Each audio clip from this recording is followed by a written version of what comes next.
Hey, what's up, everybody? This is Christian Sands, and welcome to another episode of Welcome to the Sands Box. Today, I am interviewing two of the most important voices that we have today. Two very young voices, but I'm so happy that they exist. I'm so happy that they're doing what they're doing. They're killing. I'm so happy that we're able to talk today because we actually haven't got a chance to sit down and talk. So without further ado, please welcome Immanuel Wilkins and Joel Ross. Yo. Thank you. What's up, guys? Thanks, bruh. So now, before we started this, you guys told me that you are bad interviewers, and so we're gonna figure this out.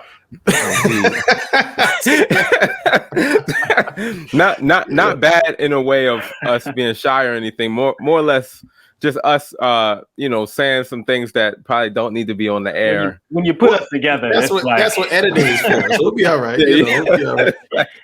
So now, first of all, where am I catching everybody? You guys home? You guys went back to your parents' house for the pandemic? Where you guys at?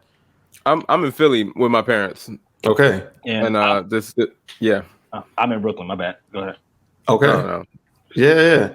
So how have you guys been during this whole, this whole year? I mean, it's 2021 now, but how was 2020? And I know that's a loaded question, and we can break that down. But just overall, how was 2020 for the both of you? For me, honestly, 2020 has been relatively fruitful. It's been cool. It was funny, like right before everything locked down, I was in the midst of like getting a bunch of FaceTime calls from my parents being like, "You're never home."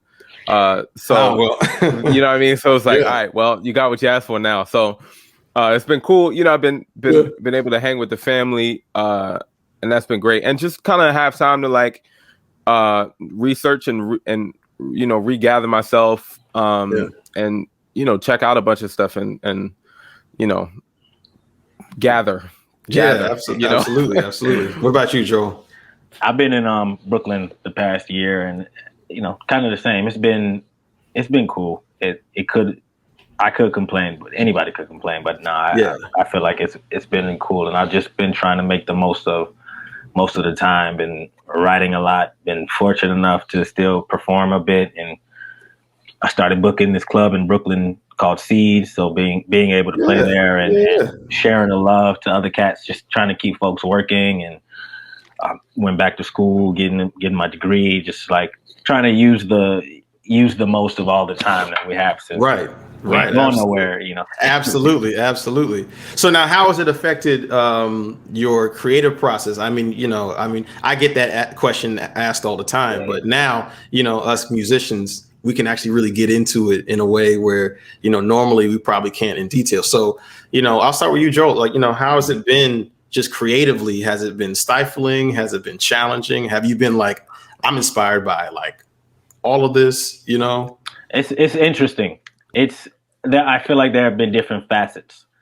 Like my process for composition or coming up with music has more or less been the same, because it's been more of a spur of the moment kind of thing where just anything can influence an idea.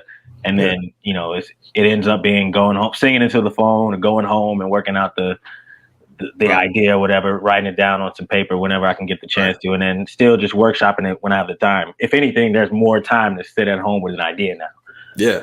But another side of it has been in these gigs I've been able to do, which because of the virus had been smaller things, don't really have time to rehearse or anything, but still wanting to play these ideas that I'm coming up with. So my writing has changed a bit Emmanuel could tell you, it's usually longer, need a couple rehearsals. It's a lot of instructions, but for the pandemic, it's just been like throwing some ideas down and really just trying to see what a band can do with it, keeping it really simple. And also taking the same music and just playing it with different ensembles just to see how everybody interprets it. Right. So that's just been the kind of the game I've been playing with the music and trying to keep it fresh and get into some element with the cats, you know? Yeah. What about you, man? I think actually, on the contrary, my process changed a lot. One, just with just kind of the influx of recorded opportunities or like home studio situations that we had to kind of deal with. I've been kind of tracking more of my own stuff and actually using that as a kind of tool for writing, as opposed to like the more analog way of like pre-2020 of like recording on piano to like voice memos. Now I'm like tracking full. So now like my like I'll have like maybe, you know, it's a lot more like puzzle pieces now where like maybe I can loop things. I can act like things are tactile versus kind of in the ether. Like before, right. You know what I'm saying? Like before we were just like kind of, you know, if I was just writing at the piano, and it's almost like I find that it's almost closer to like the really old school way of like pen and paper, like the recording is, just because there's something that you can deal with that's like you can look at it and you can deal with that thing. Yeah, you know what I mean? Physical is right there in front of you, and then you can move it wherever you need to move it. Exactly. Yeah. You know, before this, I was not writing like that. It was all memory based. It was all like, okay, what was that phrase? Now let me connect that to the next phrase. You know, all just kind of in the air. You know, but now it's been like very, which is cool. Yeah. I'm very much like that too. Kind of a combination of both. I mean, I'm a pen and paper writer. I mean, I just now like got Finale. Bro, neither of us, you know, I mean, I had me or Joel, neither me or Joel. We don't use Finale, bro. You know, but bro, you know, I'm very much a person where I'm like either writing it down or I'm like, hey, let me just play this for you, you know, and teach the cats that way, you know. And so, like you said, you know, this being home and just being, you know, there and the computer's available. I'm like, all right, well, let me get into Pro Tools. Let me get into Logic. Let me really like deal with some things in a different way, you know. And now, you know, moving things around. I mean, I was doing that physically with piece of paper and pencil. I mean, like I would have sticky notes everywhere. Like my music just has sticky notes everywhere, you know. And so at this point now there's no longer sticky notes. Now it's just computer screens and like, in, you know, in colors and this part here, this part sound waves and blah, blah, blah, you know. So, but yeah, absolutely. I mean, it's been a very interesting time creatively. I think it's been a very fruitful time if we want to look at it that way, just because on a creation level, you know, you're sitting with yourself, you know, you have a chance to actually talk to one another. I mean, you know, you're busy, you know, you guys are busy, you know, but especially, you know, leading into this, Emmanuel, your record came out in 2020, right? So how was that? I mean, mine did too. And it was such a difference, you know, with the pandemic and all that. But the amazing thing is that with all of this going on, with all of 2020 and its issues that went on, you know, you still managed to come out here and you still managed to shine through all this darkness. You know, how do you think it happened? I mean, like, how do you think it worked out for you? Did it not work out for you? Did you see something different? Man, actually, you know, I think it was great. One thing I will say is that I think it was convenient. First, from a logistical standpoint, like I was having trouble getting a booking agent. Like no booking agent was signing. I would not get like everybody was turning me down. It was like, no. Well, like, see, now this interview, everybody gonna see what I'm saying? Everybody gonna hit you up now. It was funny. Like I wasn't like everyone was like, man, like nah, like you a new artist, like you know whatever. And so it was good to have this time where nobody was getting gigs. So it's like I can just kind of, you know, work at this. Working. If I can't have it, nobody can. Right. You know what I'm saying? So hopefully by now, when when things start to open back up, the playing field's a little bit more level. You know, because Cass was not banging with me at first. Cass was not with it. Right. So hopefully they got a chance to hear the music and their minds will be changed. But you know, it's been cool. My record, you know, it was also interesting because, you know, like obviously, like there's a lot of you know undertones of like Black aesthetics and you know, a lot of like you know Black sociality type issues and situations in the music. Absolutely. And I feel like it came out like my record was, it came out like the single came out in June 2020, and then the full thing came out in August. And it was funny how like the media kind of like pushed it under this kind of George Floyd, like, you know what I'm saying? And, I mean, everything I've read about it was very exactly linked to that. You know? Absolutely, yeah. And while I have no problem carrying the torch, you know, I have no problem with that. You never pushed that narrative, right? Like that's never yourself. The narrative, you know. And I have. I'm glad you bring that up too, because I wanted to talk to you both about that. Just because, you know, I mean, there has been this beautiful connection with civil rights once again, but more specifically with musicians all across the board. Yeah, you know, and it's been an amazing thing to see. But I noticed that there were times where, you know, the media can kind of like, because that's the agenda, they'll feed you into it, and now you're like, well, my record wasn't originally about that. But and it's always now it is. it's like the thing that trips me up, especially with the stuff that's been happening, is it's always like conveniently about like Black horrific. It's about like the horror. It's like, oh man, the horror of the struggle of it, time. Yeah. And my thing is like, man, like let's show the love too. Like there's also absolutely, you know what I'm saying? Like let's show the both sides. I don't know, but absolutely, absolutely, yeah. You want to add to that, Joel, at all? I agree with that. Emmanuel, I dropped my record later in 2020, Who Are You, in November, and kind of taken from where he's talking about, my whole thing about Who Are You, the whole idea is to present a different narrative that's not just about the horrors of everything. I prefer to present something that's just like soaked in beauty, soaked in love, something that's just completely drenched in a different narrative than just the horrors of being Black, the police brutality, just, you know, because we're all different people. We all have different identities and different experiences, and they're all relevant as a person of color, as a Black man.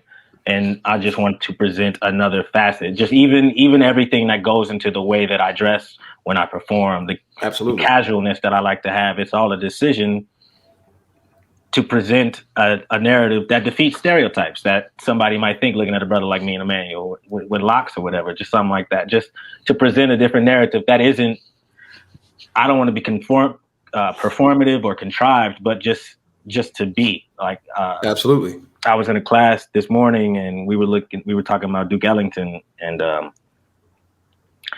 how we were looking at this interview, and he was just like slick. Just everything about him was just slick and just not to the point of being, you know, kind of like a smart ass or anything. Right. Like he was real low key with, I think they told him, they asked him a question about, you say you play music for, you know, my people, who are your people, with the obvious connotation being Black people. But he was like, you know, I'm thinking about people who love beautiful music, people who are modern Harlemites. Yeah. Like, he's changing the narrative there. Exactly. Changing the narrative, not in such an aggressive manner, but just casually, just by being himself, playing it cool under the table. You know, that's the vibe that I'm really digging. Absolutely. I mean, it's amazing to watch. You know, like, and it's been a 2020 has been an amazing thing too, because we do have that. I mean, a lot of people kind of, you know, have the knack or the mistake of, you know, grouping everyone together, you know, into one solid thing. Like, if you're Black, it's the same Black experience, and it has the potential to be, but it also is there's a variety of it. You know, I mean, Black, brown, and beige. There's all of that. Yep. You know, I mean, I got a chance to watch. I don't know if you guys seen it. Lovecraft Country. Have you seen that? I started. I want to finish. Okay, finish it. Okay, just finish it. I won't give it away now. I mean, I know we have viewers that haven't seen it either. Watch Lovecraft Country because it's really interesting, just the narrative and how it's portrayed and how it tries to portray and wants to portray and does portray and not stereotypes and all this of Black people and African Americans and in this country and all over the world. So it's really interesting. Like, check it. I mean, it's super cryptic. It is. It is. That first episode, you're gonna be like, man, what happened? But it's amazing. Let's get back to just rapping about music, man. Let's start here. I mean, you cats grew up in two places that were just immersed in just dopeness, like, and just immersed in all this craft and this art, I mean, Chicago, Benny Goodman. I mean, that's actually how we first played together, doing that tribute at Lincoln Center, doing the tribute to Benny Goodman, Von Freeman, Ramsey Lewis, Herbie Hancock, Muddy Waters, Johnny Griffin, I mean, and in Philly, I mean, Heath Brothers, Lee Morgan, take your pick. McCoy, take your pick. McCoy, Kenny Barron, Christian McBride. I mean, there's so many people. So now growing up in those communities, right, in that place, we'll start with you, Joel. What was that like? What was it like growing up? Did you have peers? Were y'all like just vibing on the same energy? Were you like the only one like checking these cats? I mean, this is a lot of heavy history that you guys are coming from. So. No, it was deep. And as I got older, looking back now, I realized the opportunities that I had. I grew up, we grew up in the church. That was like baseline. Baptist church, south side of Chicago, right? That's the baseline. That's the beginning. But then as I started playing jazz and more Black American musics, and then getting into the different aspects of Chicago, heavy on the blues, but also heavy on the avant-garde, the AACM. I never felt like I really dove into that world until I got older. But looking back now, I realized there were all these moments when cats were already just trying to influence us with just improvise, just play anything, just open up. My first year of high school, Nicole Mitchell was the head of jazz at my high school, and it was like that was new to me. Just any concept that she was bringing to us, and then it was very peer heavy as well. Going into school, it was helpful to have a bunch of like minds to bounce these ideas off of, and then as I got older, started traveling around the country a little more, meeting other cats, James Francis, Mike Mitchell, Leonard Penderhughes, meeting all these people, just like seeing other young cats like prodigious, like really playing the instrument. Also just inspired me to want to create music with them, want to visit these other places. And then it was cool once I left as an adult, coming back to Chicago, getting further into the scene. Because when I was growing up, I'd say it was more jazz education heavy in the schools type of learning. Yeah. More than like being able to play in the clubs and everything, because he can't do that in Chicago. Right. You're of age. So it's cool going back home now and getting into the scene, meeting all the cats, meeting all the places, and really diving into the music more and more. And so I'm still learning every day just how deep Chicago really is. Yeah. What about you, Emmanuel? Man, Philly, I gotta give it up. Every time anybody asks me about Philadelphia, I gotta shout out Mr. Lovett Hines at the Clef Club. The Clef Club is where all the folks came through. Christian, Kurt Rosenwinkel, Joey D, all the cats. And so my parents got me enrolled in the Clef Club. I was in 3rd grade or 4th grade, somewhere around there. And like, once again, it was a kind of a similar thing. You don't realize it until you get out of it, That's right. And so I was around like Mickey Roker, Sid Simmons, Edgar Bateman. Edgar Bateman would play duo with this cat, Julian Presley. Julian Presley's still playing, and they would play duo together every Tuesday or something. And I remember I'd finish rehearsal and I'd go watch them through the door, through the window of the door, and Edgar would be playing stuff and I would have no idea where they're at. I'm like, he must be playing free. And one day my teacher, walked up next to me. He's like, no, he's hitting it every time. He's marking the form every chorus. And I would literally count through the chorus and I'm like, no, this man is on it every time. I was like, man, Edgar is the most free. But it was just like, you know, Jamal Dean Takuma, Charlie Ellaby, like these cats both played in Ornette's band. And so I always attribute a lot of that type of mentorship that the Clef Club had and that infrastructure to them. And also it just kind of it makes me think of you know, when you ask old heads about, you know, what's kind of missing from, you know, the scene today, and usually their thing is lack of mentorship, you know. But I think that you know, and I'm blessed to say that I think I really had one of those like kind of last experiences with these you know, Trudy Pitts, you know, these cats who were like taking me under wing. And it wasn't, you know, if you talk to people from like Ohio or like, you know, Iowa or something, like they don't have the same experience all the time. It's sometimes it's like, man, I had to learn in school. I had to learn from Gordon Goodwin arrangements. You know what I'm saying? Right. You know, but you know, for people that, you know, come in these like strong jazz towns, it's a blessing to be able to kind of learn naturally and learn the way that our ancestors learned. You know what I mean? It's a true oral tradition, and you learn the spirit that way. You know, it's like absolutely. I mean, it was the same thing with me growing up. It was, you know, I was a lot of the times. I mean, first of all, this in particular is the first time where I'm the oldest dude in the room. So it's weird.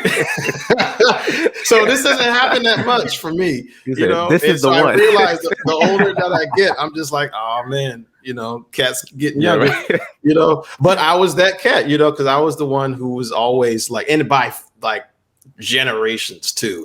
I was like 10 and they were like 60. You know, but that's how you learn the music. I mean, that's how I learned how to swing. That's how I learned to shuffle. That's how I learned certain grooves. That's how I learned how to, you know, hey, don't change yet. You know, like we be playing and don't change this. You know, I mean, grew up in New Haven, so is Jesse Hameen the second. You have, or with Hartford, you have Nat Reeves. You know, you like have a Jackie McLean. You know, Hartford. You know, growing up with him.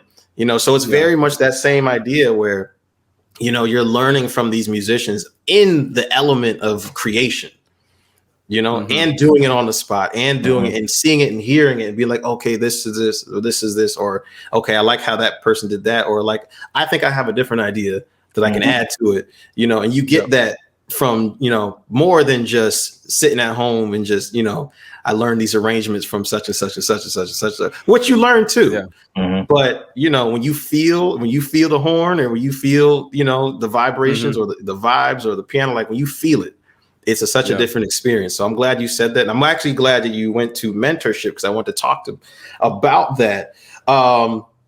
Here's a question. Are you guys at this point, you know, in your careers? I mean, this is very much the beginning, but also, I mean, as we know, I mean, we're, you know, the three of us, we're a part of this history, you know. Is there anyone you see coming up behind you that, you know, you're either mentoring or somebody behind you where you're like, I'm excited to see that kid, you know, man, this is the first when he passes 10 years old or whatever. Are we old enough for that? We old enough to say this?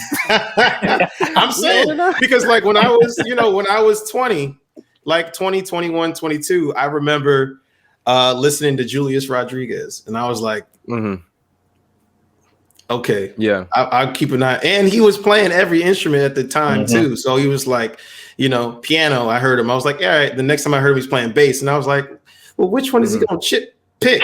And then I heard him play drums, and I was like, okay, well, all right, he's got everything so far. So, you know, and he was young, so I'm like, you know, or Joey Alexander, for example. You know, I remember hearing him, and I'm like, all right, here we go, you know? So it's amazing to see that. So at this point, for you guys being in your early 20s, do you see anybody who has that, like, okay, this is somebody I got to like listen out for in a few years, this person's going to be where I am?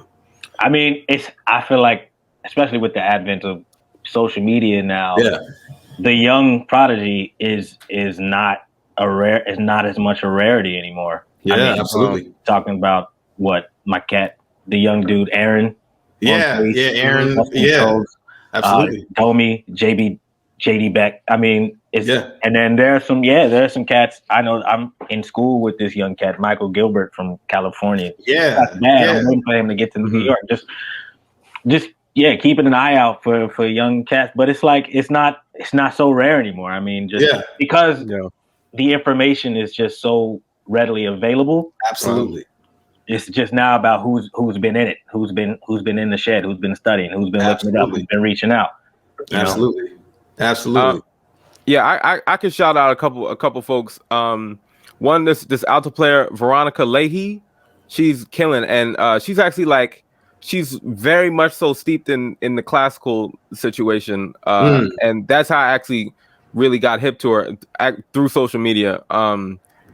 But then also like she's completely in there with the jazz stuff too. She's great, and it's also very rare that you find someone that has a depth of sound like that where they can like teeter-totter, especially on alto, like to teeter-totter between classical and jazz. They're almost two different worlds in terms of the saxophone. Like, the only people that like I really, or the only person that I really love their sound there's two in both are Branford, right, and Marcel Mule.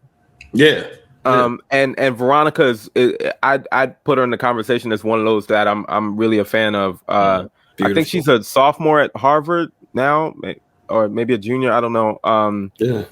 She's great. At Nazir Ebo, this drummer from Philly, he's Justin Faulkner's little brother. He's a bad dude.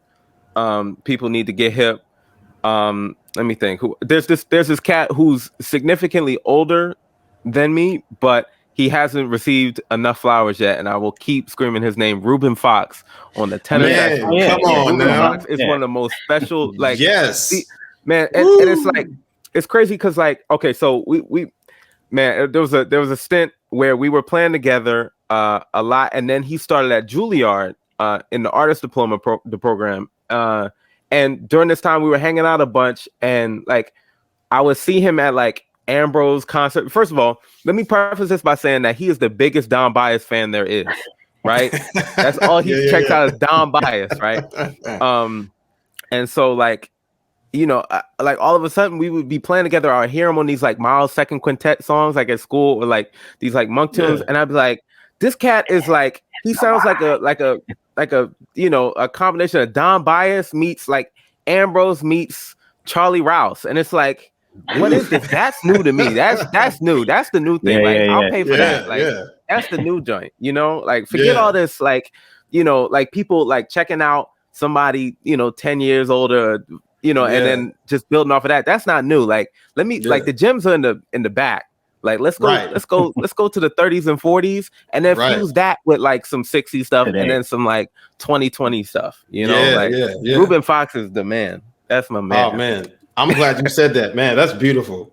That's beautiful, man. Okay, so let's shift gears here for a second. And I want to know, you know, the first time that you guys met, because I know y'all are close, and I know y'all have worked on each other's projects and everything. So when is the first time you found out about each other? I can't remember if we were friends online yet, but that's usually how it happens, right? Just something to that effect. But I was playing at the Dizzy's late night session I was leading a group for the week, and you know the vibe. I think was it Thursdays and Saturdays there's the session. Yeah. And you know, he came through and he played, and I was like, okay, who is this cat? You know, I might have been at that session now that I think about it. Yeah, it was late night. I remember you came up. Yeah, actually I was. I think you were. I was hanging in the back. See, there you go. Yeah. And we linked up. And you know, so I started a new school when I moved to New York, and we were like, yo, come through, let's have a session. I was reading through some originals with actually a good friend of ours, Kwaku Sumbri, on drums and some other cats, and we were going through some music which ended up being on the first record. And once we played one of the particular tunes, specifically Ill Relations, I think that was it. And then I think we played it, and then we like looked at each other like, okay, this will work. That's the rest. That's the rest of that's the rest of it. Yeah. Now, and you can speak to this, Emmanuel. You know, talk about the beauty of just being in New York in that scene where you have this moment, like we just talked about, like just being in the club, being at Dizzy's, you know, and I think I was hanging out with Sullivan Fortner. I think we were in the back checking you guys out. I think so. Maybe Emmett Cohen was there with us too. Maybe I can't remember. It's dizzy. But talk about just that experience of, you know, coming from a place where music is so steeped in everything, like Philly, you know, and then coming to New York and then just being immersed in this. You know, was there a difference to it? Was there, you know, man, I mean, surprising, you know? For me, it was like a kid in a candy shop. You know what I'm saying? Moving to New York was it was finally an opportunity to be around folks that I had been listening to for a long time, you know, and also see them in a very human environment as spectators sometimes. You know what I'm saying? So it's like, you know, you, Sullivan, Emmett in the back, you know, it's interesting because like these would be the same folks that like I would try to sneak backstage, right? You know what I mean? I would try to sneak backstage to see y'all. Like we would try to sneak to see y'all. Like, you know, no, for real. Like I have stories and stories of like faking passes, faking like festival passes, like all of this stuff, or like trying to snag. Right. You know, like I would try to snag Monterey Jazz Festival. Yes, shout out to Monterey. Man, I did it at Monterey years. Like every time Next Gen played, I would actually they found us out. They stopped giving us the all access passes. They stopped giving us all access passes because man, like we would just be on the stage. Like I remember, you know, those little peepholes. Yeah, you know, we would be there for every gig. Like I'd see like Brian Blade, Moran, you know, all these folks. That's how, you know, start to foster these relationships. But it was all kind of in this kind of, you know, maybe fugitive kind of way where I was just kind of like, you know, I was just kind of, I'm trying to get the information. I'm just trying to learn, you know, and I distinctly remember like, I remember the Roots were playing one year at Monterey and we could like the security was too tight on the back of the stage. So literally like we snuck up some like staircase and we're like on the side of the side, like basically on the stage, like we are visible to the audience. Oh, that's hilarious. you know, it was just like, but like stuff like that you know, that was you know, it's interesting moving to New York because then like those cats I would like, you know, spend, you know, like literally give my arm and leg for, we're like just chilling at the bar at Smalls, you know what I'm saying? Or like, you know, hanging out wherever, you know what I'm saying? It's like it became much more like familial. It became like family, you know, like and I realized that it was way more like this music is absolutely personal. You know what I'm saying? Like I used to call it, I remember before I really understood, I used to just be like, man, that's some homeboy type stuff. Like I don't like when cats just call it homeboys, but like no, what it really means is like it's personal. Like, you know, like I foster relationships with these people off the bandstand, and that influences the bandstand. You know, absolutely. So yeah. Okay, man. So I mean, we can talk for hours and hours about this, you know, and I know we're coming to the end here, but just really quickly, you know, and I know you guys get this question all the time because I used to get this question. I used to kind of like about the question, but being young musicians, right? And, you know, they ask the question of like, is there anything you want to say to like the younger musicians out there and all that kind of stuff, right? I'm not going to really ask it in that way. What I am going to ask is on this journey that you're in, right? And where you are in your career. I mean, this isn't new. Y'all didn't just start playing, you know, at this point now, what is something that you can tell someone else that is either thinking about doing this music or any sort of music, you know, and it doesn't necessarily have to be jazz. You don't have to be, you know, a player or anything like that. I mean, we've explored, there's so many different options here now, but for you both being these titans of the instrument, you know, these young titans of the instrument, what can you say to younger people if they're having any doubts about it, if they're even not even thinking about it, you know, like there's a whole bunch of cats that just got an instrument just because their parents told them to play it, you know? What sort of wisdom do you have that you can bestow on some people here? Actually, you know what? Actually, change that. I'm gonna say this. because I already know the answer to this. Yeah, I'm gonna change this. What we're gonna throw this in there. What sort of wisdom can you give the older generation from where you are? Oh no, this is no. I plead the fifth. I got nothing. Absolutely nothing. I plead the fifth. Man, Joel gets into too many Facebook battles with like. Nah, man, I've grown. No, I'm saying. I remember, man, we used to be at the crib and it'd be like, "Yo, Joel, don't send that. Don't comment that." Joel's like, "Sit." That's right. He's like, "Nah, man, I gotta do this for my cat." No. Let me answer the first one though, and I'll answer both. I think for the younger cats, this is something that K-Wash. This is one of K-Wash's mantras. He'd be like, "Man, y'all gotta like this, man. Y'all gotta like this stuff." You know what I mean? And that's that. I think that, as simple as it is, I think that's one of the most profound things about what made me want to play this music and what made me want to get better. You know, is you have to be inspired. You have to like what you're doing. You know, and so I often tell people who are just starting out, man, I don't care if you know you start out playing Katy Perry songs, or you start out playing like Kenny G, like whatever is gonna get you inspired to start doing this, you know, and then you do the homework. Like I started, like my first love was Kenny Garrett, you know, and a lot of why I think I really was attracted to Kenny Garrett was, I mean, first, you know, he was dealing with the backbeat a little bit, you know what I mean? Like there's some, you know, there's some familiarity there. You know what I mean? It's familiar, you know, it's accessible. Like his sound is cool. You know, he has a cool sound, you know? So for me starting out, I was like, man, this is the cat. And then I was like, oh, you know, he's coming out of Train's coming out of Dexter Gordon. Then you follow the line. But like, first I got to be in love, you know? That's I think like, that's the thing that I tell the young people. It's like, man, y'all got to fall in love with the music. Y'all got to like this, you know? So find whatever that person is and keep searching for it, you know, keep going to the altar every day. Keep like religious about it. Like find whoever that is for you. And then to the older generation, we gonna do better. Be careful now. Yeah, right. Exactly. No, I'm gonna take the humble route, man. We gonna do better. We just gonna be. We got it. We got this. Help us out, and I'm in the process of seeking out that help. Help us. Beautiful. Help us. Yeah. All right, Joe. What you got? Man, I like what you said about, you know, you gotta like it.